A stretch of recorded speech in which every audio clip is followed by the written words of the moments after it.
जिंदगी एक किराए का घर है, एक ना एक दिन बदलना पड़ेगा।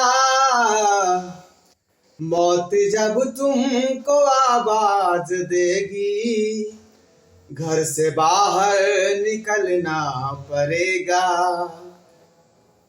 मौत जब तुमको आवाज देगी, घर से बाहर निकलना पड़ेगा।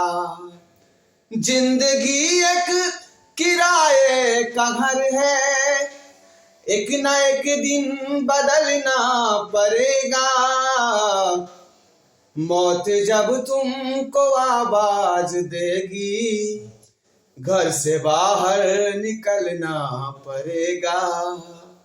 मौत जब तुमको आवाज देगी, घर से बाहर निकलना पड़ेगा। घर से बाहर निकलना पड़ेगा। घर से बाहर निकलना पड़ेगा। दोस्तों, ये जिंदगी बहुत ही अनमोल चीज है, जिसको बचाकर रखना हमारा और आपका बहुत बड़ा मायने चीज होता है।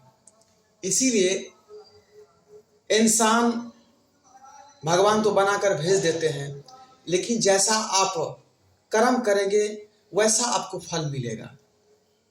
आप सोचिए कि इंसान जोनी में जन्म लेने के बाद वो कौन सा कर्म किए होंगे जो मनुष्य जोनी में उनको जन्म हुआ, और जिनका आप फायदा ठीक से नहीं ले रहे हैं तो मनुष्य होकर क्या फायदा।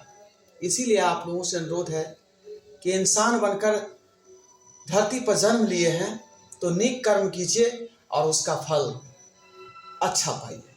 धन्यवाद।